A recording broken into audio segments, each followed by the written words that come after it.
Welcome back. You're watching Sky News Tonight. Let me bring you the top stories this evening. And President Biden has said he will announce a vaccine strategy for the world at the G7 summit in Cornwall. He's expected to arrive in the UK shortly. The European Commission Vice President Maros Sefcovic has said the relationship between the EU and the UK is at a crossroads as talks continue to try to resolve differences about Northern Ireland. And another 7,500 cases of COVID have been announced in the UK. That's the highest daily number since late February this year. Well, let's discuss this G7 summit. The G7, of course, as it says, is made up of the world's 7 largest economies that are considered to be advanced. But many of the problems it sets out to tackle are global. So how effective can it be? And is the very notion of the group now becoming increasingly obsolescent? Let's get the views now of Michele Carracci, a former Under-Secretary of State in the Italian government, and John Baird, who's a former Canadian foreign minister. Very good to see you, gentlemen. Thank you very much indeed. So let's discuss it. What I put there in the introduction. Mr. Baird, is the G7, well, just really too small now, wants to come up with global solutions, but it's only these 7 large economies, admittedly, but it's not the biggest economies in the world. It's not, but you also have, don't forget, you have the EU as well, which brings an important voice to the table. The one thing about the G7 that is so important, though, is people have the same values and the same interests. And it can be more powerful and more effective than the G20, where we have such desperate groups that don't often have a lot in common. So I think it has a huge opportunity, not just for the official agenda, which there's 3 big issues on the table, but also, frankly, for the work that's done on the side. And the fact that Joe Biden is attending this summit as his first foreign trip, the transatlantic alliance will be a lot stronger. The United States is now back at the table in terms of working constructively with its friend and allies. And that's tremendously important, and it's a big deal. It's a real opportunity for Boris Johnson to show leadership, frankly, not just at the G7, but going into COP26 in Glasgow. OK, and as we speak, gentlemen, we're just seeing Air Force One in the skies above the United Kingdom, bringing President Biden, as you were saying there, Mr. Baird, on his first overseas visit. We'll keep an eye on that. And the President is expected to speak shortly when he lands at RAF Mildenhall, address some of the US service personnel who are based there. So, Michele Carracci, we see, well, President Biden, America's back in the game. Does this assuage some of the doubts perhaps you have about the G7? I don't think so. Just like John mentioned, this is a group of people that think alike. And yes, there is some value in that. But the problem that the world is facing, pandemic, climate change, are not problems that can be solved just by talking with people that agree with each other. It almost makes the meeting useless, if I may say, if everyone comes and leaves with the same idea. I'm actually more inclined to engage with the rest of the world, with East, with Asia, with the South, with India, with Africa, with South America, because these are global problems. We cannot 7 countries, and I say this as a former member of one of the countries of the G7 country, Italy government. The meetings need to be, they're good because there is a debate, people meet, that there is value in that, but they are not inclusive. And we try to solve global problem in a non-inclusive manner. That's a very good point. Let me bring in John Baird on that. A non-inclusive way, and particularly let's focus on coronavirus. You know, the world's most populous nations presumably need to be involved in that discussion. China, of course, where it originated, India, and so many others who aren't represented there. I don't think this replaces the G20 or replaces the World Health Organization, for example, on dealing with COVID. But it's not lost on me that President Biden will be presenting his global pandemic strategy for COVID at around the G7 meeting itself. So it shows that this sets a timeline for action to happen. I think that if you don't have our friends and allies singing from the same songbook, it's awfully difficult to tackle COVID or climate change. And on COVID, frankly, Britain has done incredibly well under Boris Johnson with respect to vaccines and rolling them out.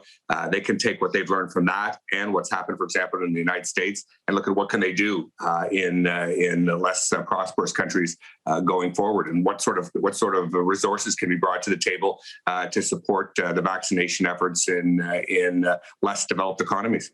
And let's, with my next question to you, Michele Geraci, focus on the role of the United States then in all this, because we're watching here. I can tell you, if you're not watching it yourself, that Air Force One has touched down in the UK. So President Biden has formally arrived on foreign soil as president for the first time. That mighty Boeing 747 just come to a stop now and beginning its taxi then until it stops for good, and the steps are put in place, and we'll see the president fairly shortly. But on that, Michele Geraci, I mean, the G7 didn't happen last year, of course, because of the pandemic. But I mean, it was in a pretty bad way anyway, as were so many other international organisations that depended upon the United States, obviously because of the attitude of then President Trump. It could be revived, could it not, if we see this energy, particularly on vaccination plan for the world, if we see this energy that the White House is signalling Joe Biden is bringing? Well, listen, I do hope so. I do hope it's revived, because the numbers show that, the impact on the economy goes down. It's not just about 40% of the economy, while, of course, we know the rest of the world grows. So I do hope that there is value. Don't get me wrong, but I fear that even the proposal that come out from the G7 may actually not have a big impact on the other 190 countries, because they would feel they are being commanded by this group of rich democratic G7 economy, this small club. And let me tell you, I've lived in Asia, lived in many countries. This does not go down well with the emerging market. They want to be at the table. They don't want to be told. Even a good idea, and I think President Biden is a good idea to have a vaccine for the world, but they want to be part of the discussion. They don't want to be at the receiving end, even of good ideas. So the risk is that either there are bad solutions or good solutions find a psychological barriers in countries like India and the others.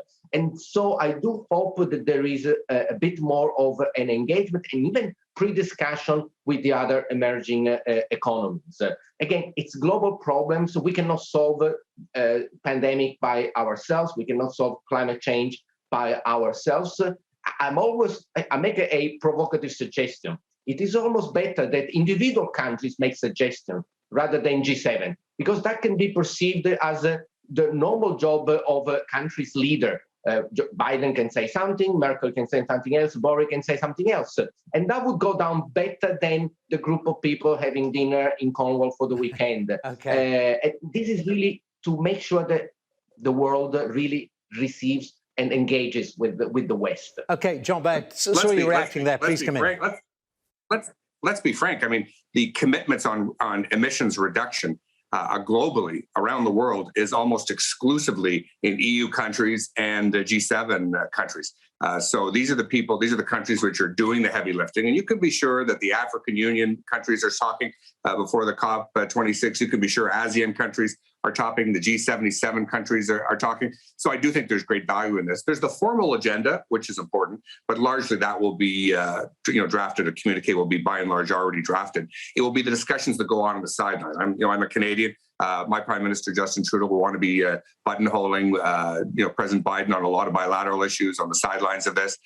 For Boris Johnson, it's a coup that he's got the new President Biden, making his first foreign visit to the United Kingdom. He'll be able to talk about trade, which is obviously, and jobs, which is obviously his number one priority now that they've left to the EU.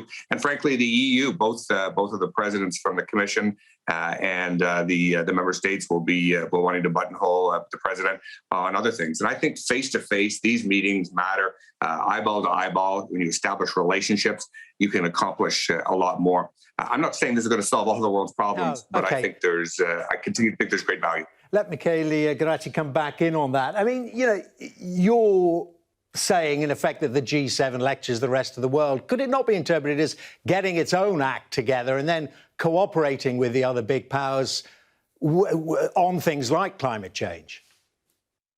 It used to be like this when emerging markets knew that they were emerging, and they were happier to receive, let's say, lectures, advice from the 7 most developed countries. Now the G7 is not even the 7 biggest economies. So it used to be like that, but now the number 7 doesn't mean the 7 biggest because we don't have China and India. So both from an economic and the impact point of view and from a psychological point of view, what you said was true a while back. Now the emerging markets want to be at the main table. And I tell you this because I've seen it. We can kind of tell each other that's not true. But I lived in Asia, and the people who lived in India and China and other parts, and even in Africa, they do realize that these countries, rightly so, they want to be part of the table because there is a history of a Western, let's call it, behavior that may have not brought all the advantages to those countries. Now Gentlemen, it's their turn. I'm sorry we're out of time, but very interesting discussion and perfectly timed as well because President Biden's plane, Air Force One, has stopped. The steps are in place and the doors are open. We're going to concentrate on that for a bit. Michele Geraci, John Baird, thank you both very, very much indeed.